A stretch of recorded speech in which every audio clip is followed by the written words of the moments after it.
Live on one camera. We're live on 2 cameras, and we're about to go live on 3 cameras. Oh, wow. 3 cameras. So let's get going. All right. Good morning. Hi, good morning, Avi. How are you? I'm doing good. I'm doing good. Horrible about this situation with Gaza and 500 rockets now. Crazy. But can I start with a positive? Yes. Life is about celebrating, no matter the pitfalls. And we just had a family celebration the past, week for my son's bar mitzvah. So I'm on cloud 9 and trying to stay there. There we go. More rocket fire. More rocket fire. They're just going to keep on coming. So I'm going to hold on to the positive as now we dive into the crazy reality that we're living through. So Caroline, Gaza, what is going on? How are we allowing 500 rockets and virtually doing nothing? I don't think we're virtually doing nothing. First of all, Mazel Tov on your son's bar mitzvah. It is very important that we remember and keep our eye on the ball, that our families and the Jewish people and our continuity, and particularly our families, are the most important thing. And that's why we're doing it all. And Mazel Tov, a big Mazel Tov to the Abelow family and to your son. Which one was it? Number 3, Ziv. Ziv. On this auspicious occasion, very important. So great. And as for the other stuff. Yes, and I think it's important that you said we're not virtually doing nothing. That's very important. We're not, look, Israel has, like you said, over 500 rockets. It's 500 and counting, right, have been shot at Israel since 4:30 in the afternoon yesterday, and it's now 10:04 in the morning, okay? So, and we can expect more, right? I mean, so probably by 4:30 in the afternoon, if nothing else changes, we may be up to 1,000. And there's no reason to assume that we won't be. I mean, there's every reason to assume we will be, which is why they canceled school in all of these cities around Gaza, right? Within a 40-kilometer radius, right? So you have hundreds of thousands of kids who are at home with their families because it's not safe to send them to school. Right. All right. So that's what, and who is doing it? Who is shooting up these rockets? Who are these forces that are? And one other very important thing is that we had the Cornet missile direct shot at the bus that was transporting soldiers along the border with Gaza yesterday, 4:30 in the afternoon. Major miracle, right?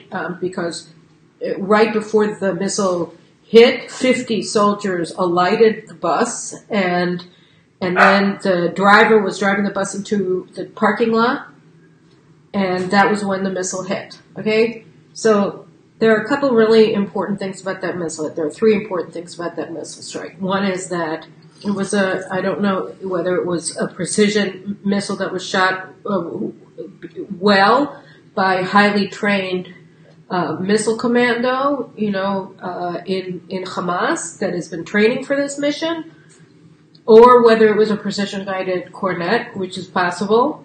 I don't know. One way or another, it's bad. Second thing is that when you look at the footage of the missile strike, it's hard to know where it was taken, whether it was taken inside of Israel or it was taken inside of Gaza. Because the video was taken. You don't know where the people who took the video were standing. It's hard to see from the film and where they were because they were very, very close. And the Cornet has like a 6-kilometer range, so wherever it was, they were close. But the footage of the bombing of the missile strike was taken very close. And this is important because it points to the fact that Hamas has developed, particularly over the last 7 months, a very sophisticated espionage operation against Israel where they're tracking all the movements and the tactics of the IDF forces deployed along the borders. This has been going on for 7 months. How do we know? Because 7 months ago in March, they began having these massive riots along the border fence, generally every Friday, sometimes every day, whenever they want. Now, what are these things? People say, they're, demonstrations. That is a lie. They're not demonstrations. They're a military operation. They're a military operation. We know of hundreds of instances where Hamas, Islamic Jihad members, whomever, cross the border under the cover of these riots and were intercepted inside of Israel. How many of them were not intercepted inside of Israel? We don't know. We have hostile elements inside of the Bedouin community inside of Israel, which is also in close proximity to Gaza. So we don't know how many of them are in Israel. We don't know anything. We know that over the weekend, right, Hamas spy infiltrated Israel. Was the army says that they saw him go in through the, with the filming and the photos. We don't know why he wasn't intercepted as soon as he came in.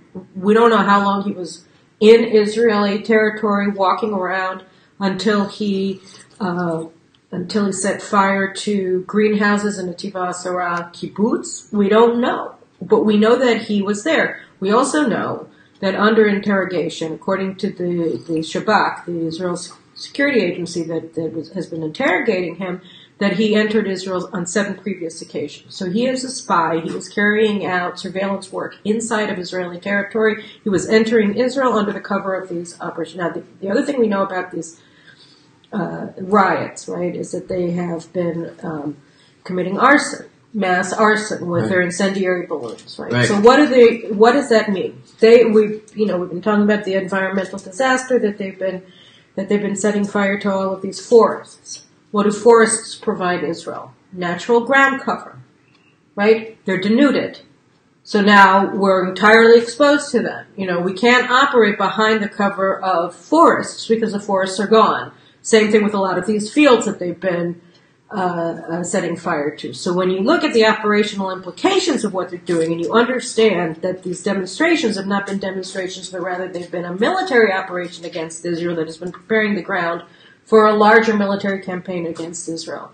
And you see the footage taken of the missile strike against the bus yesterday, and you can't tell, in fact it seems that the person taking the film was really just like 150 to 200 meters away from the bus. That it was right there. So I don't know where the bus was. Maybe it was right at the border. And I think it's important to point out, it was not security surveillance. Like a lot of what we see is either security surveillance or someone who's in the area that happens to take a video. There's someone focused on videoing this bus. Right, he was waiting for it. He was taking a picture of the bus before it blew up as it was driving very slowly into the parking area. There was a soldier standing outside of the bus, directly outside of the bus. I would assume that this is a soldier that's in critical condition now, although I don't know. It would certainly make sense, because he was right next to the bus as it exploded. And the driver got off without injury, which is like a crazy miracle. It's almost as large as the miracle of the 50 that got off the bus before him. Right. Oh, and can I throw in the comments of the driver? Sure. The driver was interviewed after he came out of the hospital, and he basically said he's a Muslim, Arab, Israeli bus driver, and he said God loves the Jews. He goes, I just let off 50 soldiers a minute ago. If the missile would have come in a minute earlier, all those 50 soldiers would have been killed, and they weren't. So this is an Israeli Muslim Arab who said God loves the Jews, but we don't want to rely on these miracles. We want to defend ourselves. So the thing is that the other thing that we have to understand. So first of all, we don't know when the video was taken. We understand that they have been operating a major surveillance operation against Israel inside of Israeli territory, operating under the cover of these riots, which of course the left is perfectly happy to attack us over, because they're acting as shields for the enemy. Let's just be very clear about that. The final thing that's interesting about this missile strike from a strategic perspective. So we have the fact that they have either very highly trained missile crews that are able to deliver precision strikes, or they have precision guidance on their missiles. Okay, we have the fact that that we now understand the operational implications of the arson attacks that Israel has been experiencing. We understand the operational implications of the mass demonstrations along the border that have been taking place for the past 7 months. The final thing that we understand from this missile strike, which is why it's so important to focus on it, because when we're talking about how Israel's supposed to respond, is that according to Ehud Yari, the Arab World commentator on Israel Hadashot network, one of the longest operating Arab affairs experts in the Israeli media, and he's very well connected. Okay, so he's not, some guy who just got a master's degree in Arabic or something. He knows what he's talking about, more or less. He said that the first broadcast of that footage of the missile strike was broadcast on Iranian television in Lebanon. Unbelievable. Okay, so you have a strike that was carried out, and according to the Palestinians, jointly by Hamas and Islamic Jihad that are sitting together in the same operational headquarters. Hamas is funded by Iran, trained by Iran, armed by Iran. They're not their only sponsor, but they're one of three. Turkey, Qatar, and Iran are the principal state sponsors of Hamas. Okay, so they have Iran is very close to Hamas. Hamas leadership is in Iran quite frequently, and the Hamas leader is living in Beirut in the Dakhil quarter. Aruri, who was expelled under duress from Qatar, I think, came to Lebanon. He settled there. And then you have Islamic Jihad. Islamic Jihad is an Iranian organization, no different from Hezbollah in the sense that it is owned and operated by the Iranian regime. So you have Hamas, which is at least beholden to Iran, at a minimum, and you have Islamic Jihad, which is Iran. Okay? They carry out this missile strike, which was a strategic strike. It showed it has strategic implications. And the first place that broadcast the video footage of it was Iranian television. Wow. So what does this really tell us about the nature of what we're experiencing here? Who are the hands that are moving the actors in Gaza? Who is the brain that ordered this massive escalation of Hamas assaults against Israel? It isn't Sinwar and Hania, the Hamas terror masters in Gaza. They're not independent actors. They're not making this decision. The person making this decision was Qasem Soleimani, the head of the Iranian Revolutionary Guard Corps, in conjunction with Hassan Nasrallah, the head of Hezbollah. Okay? And the people who are carrying it out, their contractors, are the terrorists in Gaza. It's the terrorist regime in Gaza run by Hamas in conjunction with Islamic Jihad. So this is a proxy war. This is a proxy campaign. This is an Iranian campaign that is being carried out against Israel. It's very important that we understand this because this is a strategic foundation of what we're seeing. Meaning when we're saying, let's destroy Hamas, we shouldn't be talking, it's not about destroying Hamas, it's about going out to war against Iran. It's about following Iran. It's about understanding that this is an Iranian war against Israel. Now, why is it, right, because this has been going on for 7 months, right, to ever-escalating degrees. Right. Why is it that Israel hasn't invaded Gaza? Because that's following the shiny object, right? That's biting at the bait. That's saying, okay, we're feeling the pinch here, and we're going to go after it. But then the shiny object moves. And we're constantly following the shiny object. We're going after, again, another metaphor. We're going after the tip of the iceberg, ignoring the iceberg. We cannot do that because then we end up, I mean, frankly, it's like military masturbation. You're setting off things and it's not going anywhere. Why isn't it going anywhere? Because you're not actually doing what you have to do. Now, so that's why, we see that Netanyahu is just, treading water, right? I mean, that, he goes, even last night, while, we had, this is Cody, she's annoying, she hasn't gone on a walk yet, and she really wants Mom to take her out, but I will afterwards. So, Netanyahu is treading water, because, why? Because what's the other problem is that this isn't Iran's only proxy force, and it's also Iran's less powerful proxy force, right? Because Iran's most powerful proxy force is in Lebanon, and that's Hassan Nasrallah. And what did he say over the weekend? Israel has apparently been delivering threats to the Lebanese government, which, by the way, is controlled by Hezbollah, but who's counting, saying if you don't dismantle the missile production facilities, precision-guiding missile production facilities that Hezbollah has opened up in Lebanon with Iranian technology, then we're going to have to take them out. So it was a threat that Israel has been delivering reportedly to the Lebanese government for the past several days, repeatedly. Okay? Hassan Nasrallah answered those threats on Saturday, okay, in a speech that was, broadcast. I don't know where it was from. Who cares? Where he said that under no circumstances are they going to dismantle the missiles. He said we would we're not. That's what he said. I don't remember the exact quote, and who really cares? Right. That's what he said. He responded to Israel's threats by saying, go F yourself. All right. So if Israel only goes out, in 2006 we had a situation where on June 25th, 2006, Hamas, in conjunction with Fatah at the time, carried out a joint cross-border operation through a subterranean tunnel into Israel to Kerem Shalom crossing. They attacked an Israeli tank that was deployed to the border region. They killed 2 soldiers and wounded 3. One of the 3 that were wounded was a corporal by the name of Gilad Shalit. Right? They kidnapped Gilad Shalit and they brought him to Gaza, where he sat as a hostage for over 5 years. Right? In the aftermath of that strike, on June 25th, 2006, Hamas, Islamic Jihad, Fatah opened up a major bombardment of Israel. All right? A major bombardment of Israel. We forget about this. Right. Okay? There have been so many. Right. Because we forget about it. Why do we forget about it? We forget about it because on July 12th, 2006, Hezbollah carried out a cross-border attack against a military patrol along the border with Lebanon. Right. They killed 3 soldiers in the patrol, stole the bodies of 2. Eldad Regev and Goldwasser stole their bodies into Lebanon. In hot pursuit of Hezbollah and the bodies of Goldwasser and Regev, 8 more IDF soldiers were killed in Lebanon that morning. 5 more soldiers were killed. So in total, 8 soldiers were killed. 2 of the bodies were stolen, right, into Lebanon.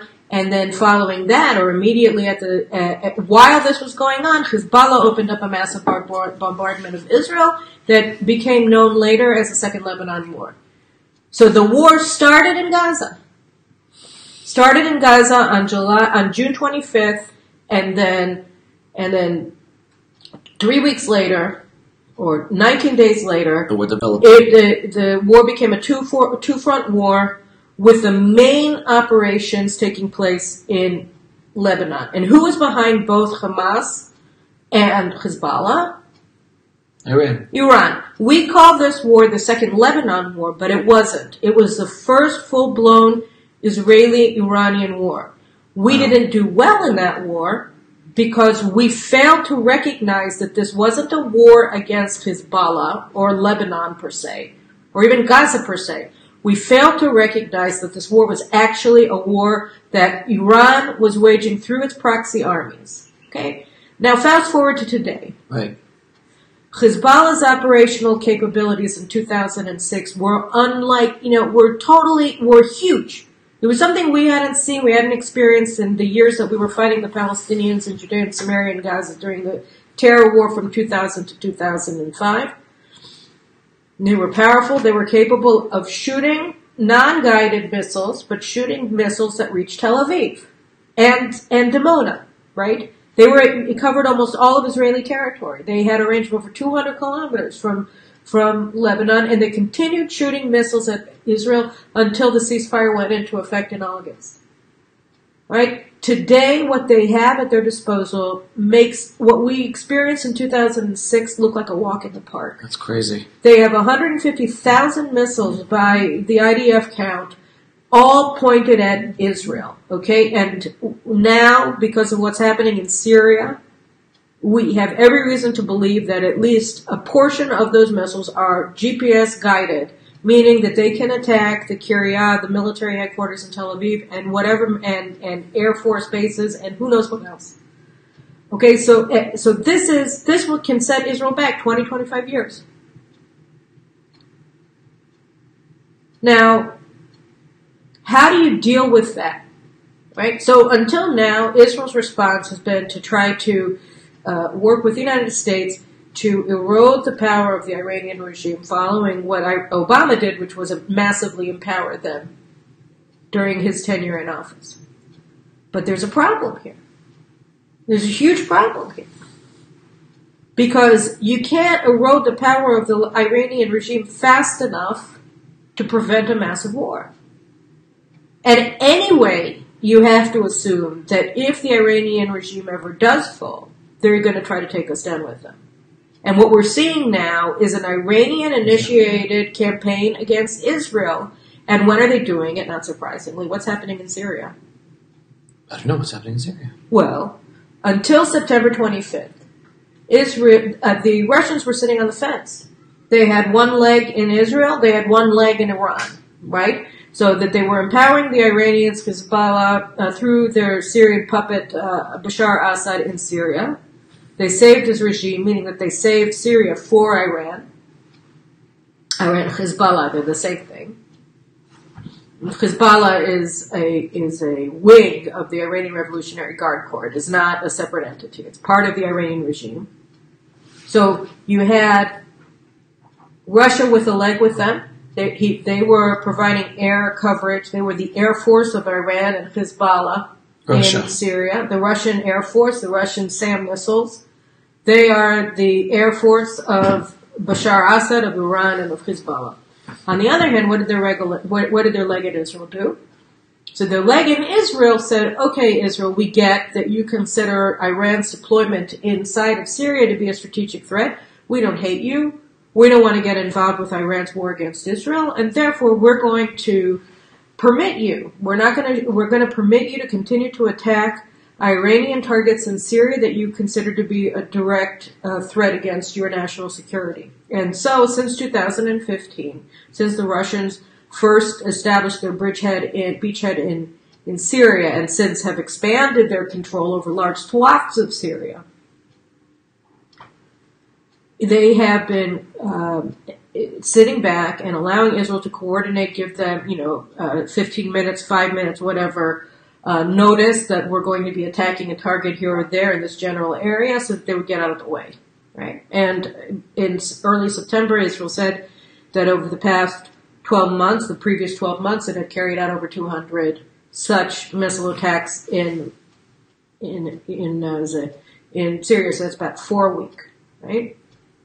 September 25th, Israel carried out an attack that it coordinated with the Russians. That is, it gave them a heads up about it, to attack a shipment, I think it was, of guided missiles that had just landed in Damascus airport that were being housed in some warehouse close to the airport in Damascus. And Israeli bombers came and blew up the target. The Syrians, who are incompetent in operating SAM missile batteries, as the 200 successful Israeli strikes over the previous 12 months, preceding September 25th showed, responded to the Israeli attack by indiscriminately shooting anti-aircraft fire from a SAM 200 battery that they had, an S-200 battery they had. And Israeli jets were already back in Israeli territory if they'd ever left it. And they shot down a Russian Ilyushin spy jet that was patrolling the area. So, 15 Russian crew members in this plane were killed when it was shot down. Now, Russia could have responded to this by saying, you numbskulls, right? And replacing the Syrian SAM crews, say, with Russian crews or whatever, and letting it go at that. But they decided not to. They used this event as a means to enact a strategic pivot where they took their leg that had been on the Israeli side of the fence, wow, and they turned it over to the Iranian side of the fence. So now they have 2 legs on the Iranian side of the fence, no legs on the Israeli side of the fence. Even though we were not the real perpetrators, it was actually the Syrians who did it. They used this in order to stab us, whatever terminology you want to leave. It wasn't to stab us in the back. It was because, for whatever reason, the Russians have decided that their interests are no longer served by preventing a war between Iran and Israel. And so they're not. Right. And not only are they not preventing it, they're siding with the Iranians against Israel, right? That's what they're doing. So the Russian Defense Ministry used rhetoric, anti-Semitic rhetoric in response to this thing that we haven't heard since the Soviet Union days, since, Yuri Andropov and the KGB. We haven't heard. So Shoigu, the defense minister, and all of his press people and his deputies and whatever, they're attacking the Jews, right? And very dangerous. And so Netanyahu, who had developed this really close relationship with Putin over the past 3 years that enabled Israel to have 3 years of a Russian leg on our side of the fence. Has been chasing after Putin, trying to meet with him, trying to talk to him, trying to see how to defuse this conference, get that leg back on our side. But in the meantime, consider this. For 7 weeks, according to the media, Israel has carried out one attack in Syria. And in the meantime, did the missile shipments stop coming in? Well, of course not.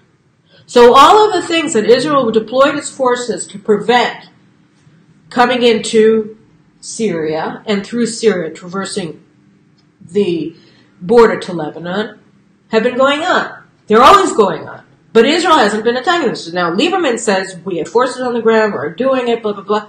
Maybe. But it's hard to argue with the conclusion, right, that Israel has been constrained in a significant way by Russia's change. Now, what did they do? It's not just that they stopped agreeing to the prior coordination with Israel. They brought in immediately after September 25th, as if everything was just waiting for this opportunity, right? S-300. The S-300. So what's Israel doing? So Israel's trying to figure out how to deal with it. So last week we saw television reports, right, that Israeli Air Force pilots were conducting a massive exercise with the Greek Air Force in Greece, and then portions of it were also taking place in the Negev here. What were they doing? What were they training? Greece has an S-300. Okay? So they were training in evasion techniques to get past the S-300 battery that is now operated by Russian personnel in Syria so that we can reinstate those aerial things. This shows how bad it is, right? That we sent our pilots to Greece to train against the S-300. You know, this is all, nobody's talking to me. I'm just reading the news, okay? So I could be totally wrong in my interpretation of everything, but I think I make a compelling case. So then, why would Iran strike now? Well, I imagine because of the deterrent, how the sanctions and its effect on the economy and the Iranian regime. So who best to turn the tide around, but go after Israel, go after the Jews, just like historically always happens. Right, but I mean, I don't even think, right now the sanctions, whatever, the Americans gave all these cutaways for the oil exports. I'm not sure how quickly and, how immediate the impact of the oil sanctions is going to be, because everybody who's been buying Iranian oil has been given leave by the Americans to continue to buy Iranian oil, so I'm not really sure what the implications of those oil sanctions are going to be, at least not in the immediate term. Okay, and why? Well, the Americans did that because, according to, I think it was David Goldman, I can't remember, but somebody made an analysis of the sanctions. So the problem is that America enacted sanctions against Russia over the Crimea invasion. And the Russians just said, F you.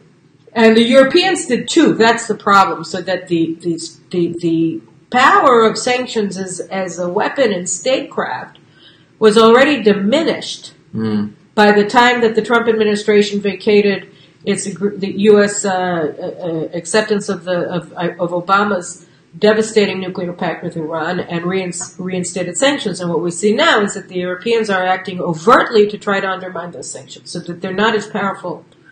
They're powerful, but it means that even if they end up working completely well, it's going to take much longer. So if it's not the sanctions, what's the reason all of a sudden now? Because now they have a sympathetic strategic environment.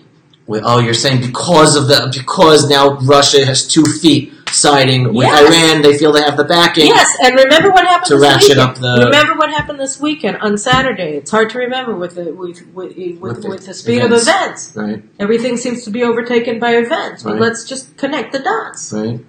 So there was the Armistice Centennial in Paris, right? And 100 world leaders came to Paris to commemorate the armistice that ended World War I.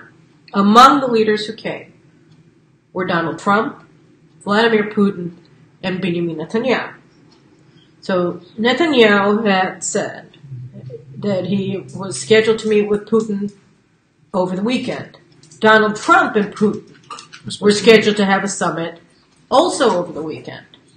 Both of those meetings were canceled. Both of those meetings were canceled. By Putin? By Russia, apparently. It's not clear whether the Trump meeting was canceled by Putin, but the Netanyahu meeting with Putin was canceled by Putin. Okay? This is like the third time that the Russians have refused to meet with Netanyahu openly. That Netanyahu says we're going to be meeting, and then the meeting was canceled.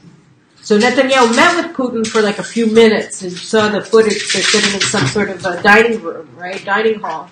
And they sit down, there's a translator there, and the two of them are sitting down and talking for like 5 minutes. Netanyahu said it was important, but they also said that the implications of it were that our breach with Russia is much more serious than we had understood. That's what was reported.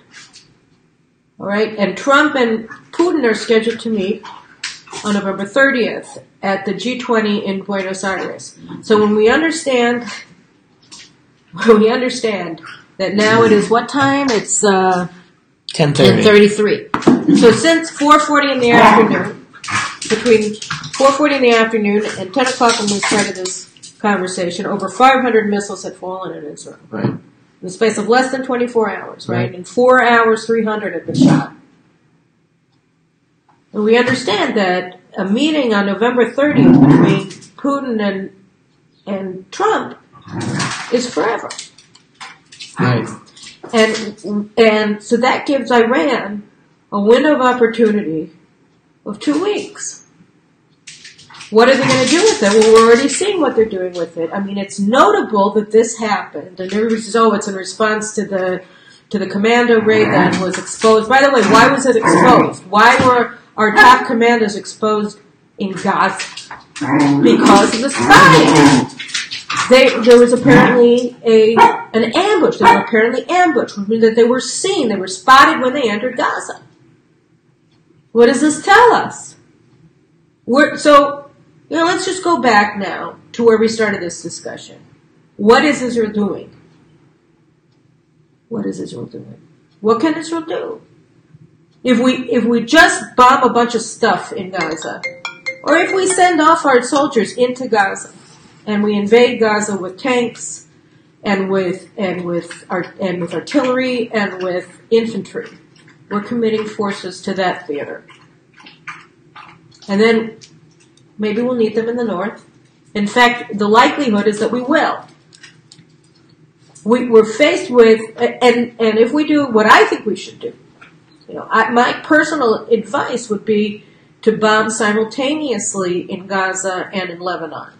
That is to recognize the nature of the war and to respond to the war as it is, not as we see it, but as it actually is, and take out as much of Hezbollah's military capability as we can, wherever we know it is.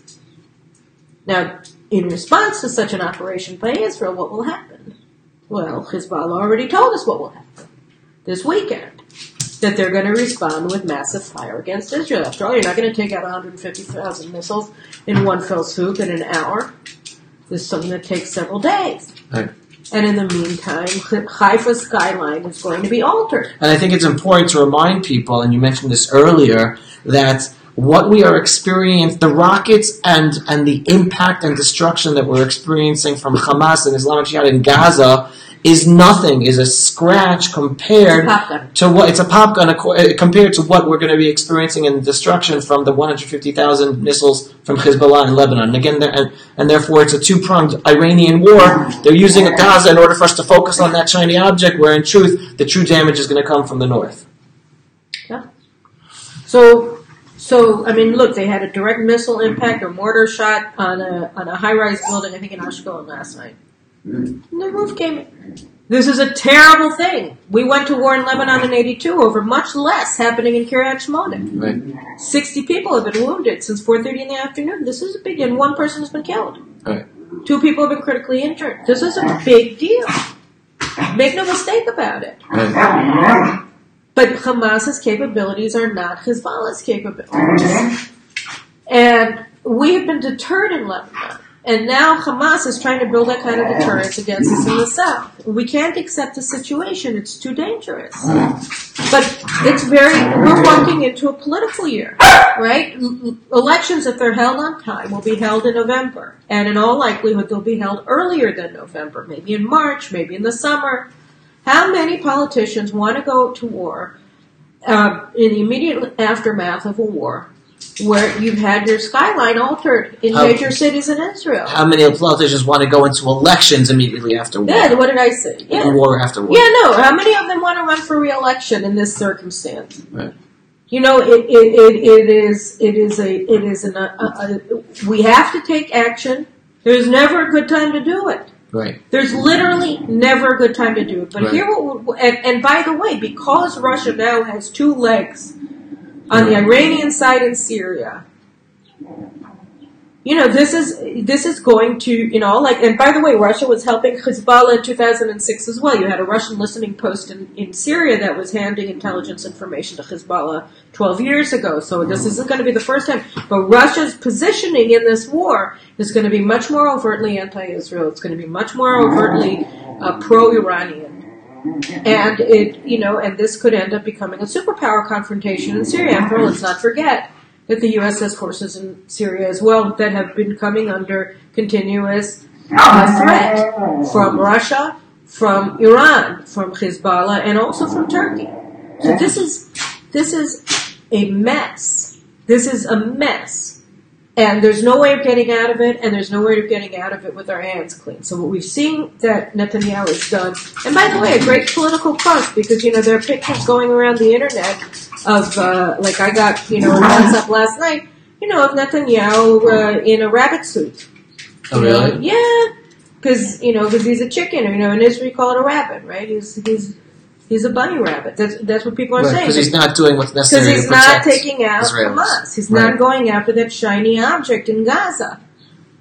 But what I'm saying is that when you have 500 missiles blowing up in southern Israel after 7 months of unrelenting aggression, under which, you know, under the cover of which Hamas has developed major capabilities that are a significant threat against Israel. And at the same time, in the north, you have a nightmare situation, a nightmare threat that we are exposed to. And you have to just, you have to deal with it. You know, nobody wants to. That's why there's been so much caution, because we keep trying to delay it. But at some point, we're going to have to deal with it. Right, so I want to ask you about that specific point. Specifically, you said the timing is never right, and now you're saying it's always being delayed. From my perspective, and I've thought about this for a long time, the situation, it's always delayed. One government after another government delays, and the situation only gets worse. Gets worse militarily. I'm remembering the 2006 Second Lebanon War. And again, it's because the deal, if I'm not mistaken, Tzipi Livni made with the United Nations, that these 150,000 missiles aren't supposed to be here at all, but of course they are. And the situation has just got worse. We didn't do it with Hamas. Instead of dealing with this 7 months ago to stop it back then when it was nothing, it's grown into be. It wasn't what it is today. It wasn't what it is today. I mean, we have been cursed with, you know, brilliant strategist Tzipi Livni sitting at the helm of Israel's foreign policy in a in a horrible time. You know, led by, you know, the brilliant strategist Ehud Olmert and the military genius Dan Chalutz, and the defense minister who didn't know how to open up a pair of binoculars, Amir Peretz, in 2006. I mean, talk about flying blind, right? Jeez, we would have been better off having, you know, 4 blind people leading Israel in that war than these fools. Having said that, you know, yeah, we were dealt a significant blow in 2006, and the problem is that instead of going after the threat as it developed, you know, they kept saying we deterred Hezbollah. And that was a lie. We didn't deter Hezbollah. If we had deterred Hezbollah, they would have stopped shooting missiles at us before the ceasefire went into effect. You know, and all evidence has been showing this. But look, it's not a point of me telling you I told you so. I did. So what? You know, was I the person in charge then? No.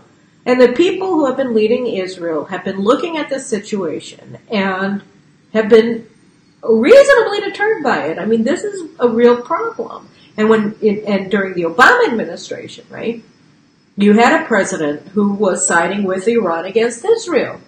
So what were we supposed to do? When Obama as president go to war against his best buddy, Iran? Right. You know, he gave us enough problems. In 2014, he sided with Hamas against Israel during Operation Cast Lead. Right. And he stopped supplying Israel with the necessary ammunition. Missiles. I mean, and he closed Ben Gurion Airport. He stopped American flights to Israel and closed their airspace. So you had an American president in Obama who was siding with our enemies against us. How are we supposed to deal with it then? You know, I mean, it was a really big problem. So now we have Trump, who is on our side. But on the other hand, you think that Trump wants to get involved in a direct superpower confrontation with Russia, which is where things are leading? That's exactly where things are leading. You know, and when you look at obviously the political reality in the United States is not great for Israel. You know, it's true, thank God, that the Republicans, until, you know, the Democrats discover more votes that are, you know, whatever. But so far, you know, that even with Arizona suddenly turning, the Republicans are remaining in control of the Senate. I mean, you have 3 open anti-Semites. You know, the women from Michigan and Minnesota, and that idiot Ocasio-Cortez in the Queens. In Queens, I mean, they're coming into Congress, and they hate us, and they don't make any bones about it. Right, and it's a sign of a trend of what's going to be coming down the. So when we look at the Lebanon War in 1982, where President Reagan was pretty pro-Israel, right? Right. You had the left, which was much less powerful in the United States than 1982, turning against us in a really radical way. Right, and the left in 1982, and Israel was harmed by it. I mean, also the Reagan administration placed sanctions on Israel during '82.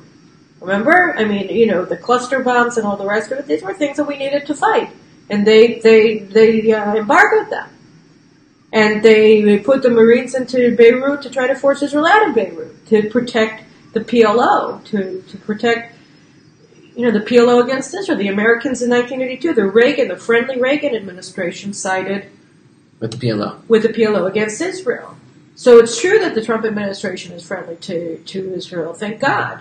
And Jason Greenblatt put out tweets last night saying that the United States completely supports Israel, which is really important.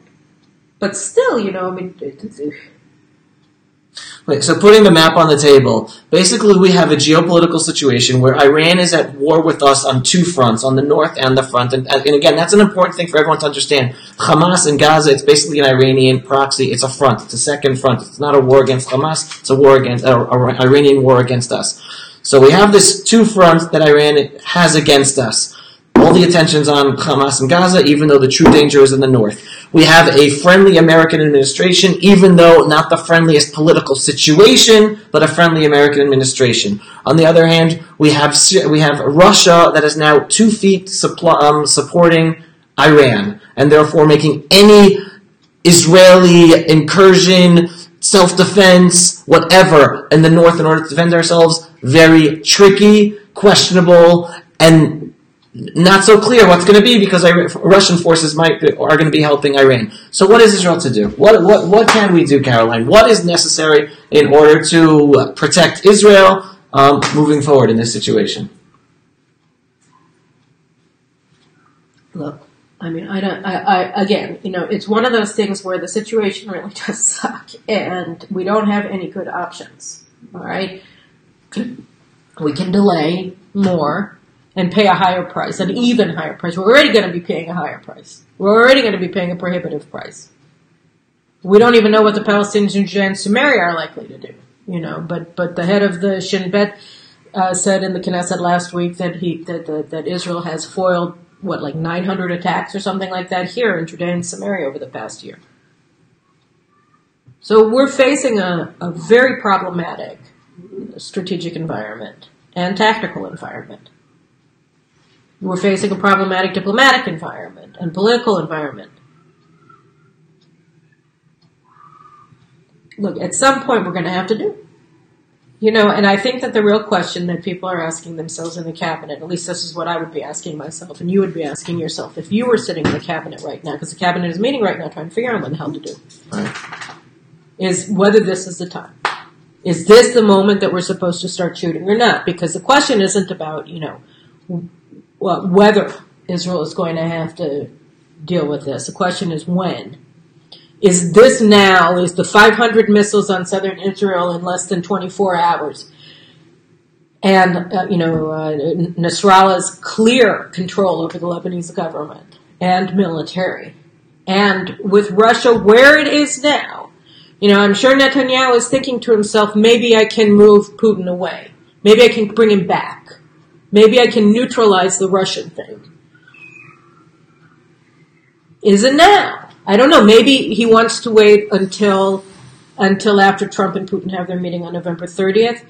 But he's not really the one that's going to decide if he doesn't move, right? Because the Iranians have already decided that this, right now, before that meeting on November 30th, is the time to strike. So I think that the real question here is when is Israel going to respond? Not whether Israel is going to respond. When is Israel going to take these people out? If it can, and how, and to what level, and what are the goals of that operation going to be? What targets is Israel going to be trying to shoot? What are we going to be doing? How are we going to be doing it? All these, I don't know. But I think that the strategic issue that Israel is facing, and has been facing since 2006, just to be clear, is when is the right time? And you can criticize Netanyahu and say that he's like Macbeth, right? That he's sitting on the pot, right? And he won't get off of it, and he won't make a decision to be or not to be. That's not the question. You're going to be, right? So what are you going to do it? And so that's been the criticism of Netanyahu all along, and before him, Olmert. And the answer is, there's no good answer. I think now looking, and he's also looking at it as a politician. If he goes after it now, and you have untold numbers of Israelis who are going to be casualties in this war, there's going to be a political price to pay. What is he going to, how deep is the political price going to be, and what are the implications for Israel's security going forward? Right.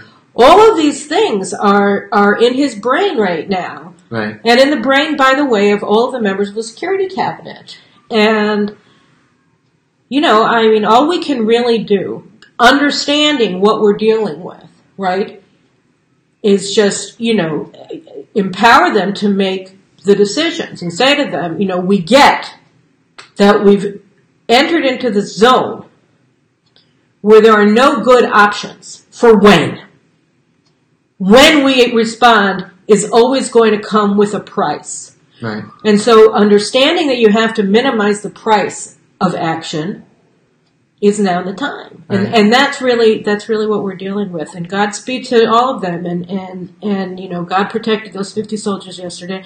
And we just have to pray that he continues to protect Jewish people going forward, because and the people of Israel, also the non-Jewish people of Israel, because this is what we're facing now. And by the way, if we don't respond now, we're going to continue facing this going forward. Right. And again, just to play devil's advocate again on the issue, this is the same question they've been asking themselves each and every time the cabinet has gotten together. Yeah. Is now the right time? Exactly. And until now, each and every time they've pushed it off. That's right. Devil's advocate, if before September 25th, when Russia still had one foot in Israel and both houses of Congress were in Republican hands, I think that was a little better geopolitical situation for Israel than today, and just another sign that, again, with keep on pushing it off, it seems like the geopolitical situation keeps on getting worse for us. Again, this is a valid point that you're making. I can't argue with it. First of all, the only thing I can argue with in your logic is that Israel clearly didn't anticipate what happened with Russia. Right? And I don't know why. I don't know whether it's reasonable that Israel didn't anticipate it or whether it's unreasonable that Israel didn't anticipate it. I'm not in a position to know, and neither are you. Right. But, you're right. I mean, we could have gone after them in 2010, but we couldn't because we had Obama. Right. So, all of these things, woulda, coulda, shoulda, are all true. But they're not helpful. And so, I don't know what the answer is. Right. I really don't, and neither do you. And I don't think that there is a right answer here. That's why the decision-making is so difficult. Because there are pluses and minuses in all of these things. What we don't want to be is in a situation like we were in 2006 and like we're moving towards right now, which is where these strategic decisions are being made for us by our enemies. That's my cautionary note here, is that this strategic condition, this position that Israel is in, this horrible position that we're in, between a rock and a harder place, not just a hard place, but a harder place in Lebanon, didn't happen on its own, right? It happened as a consequence of concrete actions that Iran has taken to shape the strategic environment in the Levant in its favor, okay? All of the things that we're facing today are a consequence of actions and decisions that Iran has made while we've been sitting there saying, when do we strike? So that we have to understand that all of this strategic decision-making all along, it has been going on. Right. It's just that we haven't been making any of those decisions. So really the criticism, if you want to make it, against Israel's leadership is that we have left the decisions to our enemies. And is there a way now, seeing where we've gone as a result of all of these decisions and all of these actions that the Iranians have taken since 2006, really since 2000 when we idiotically left Lebanon and gave it to Hezbollah. But all of these things, can we now say, all right, look, what we need to do is figure out what the right decision is for us. Right.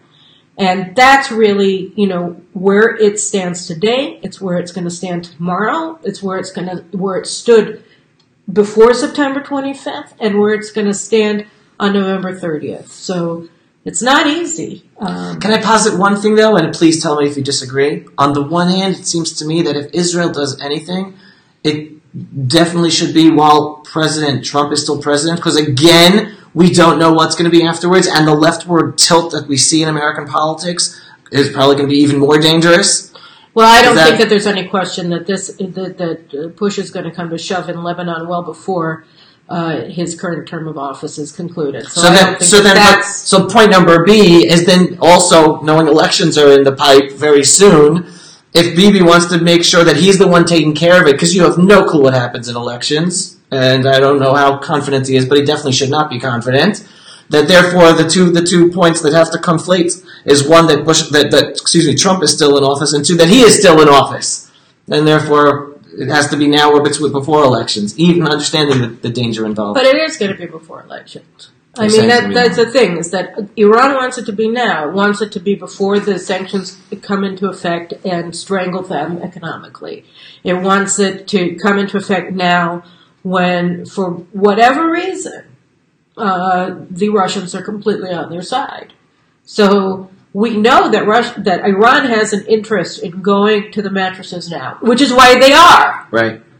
Right, they're pushing the buttons. So from everything I'm hearing from you, basically you're saying right now we have something's going to happen, and something's going to happen with Bibi as the prime minister. The question is it going to happen now, or is he going to wait until his meeting after November 30th and then decide based on And again, that's assuming something that I'm not sure we can assume, which is that it's not going to be decided for him. Got it. All right, folks, you just got a really, really in-depth analysis.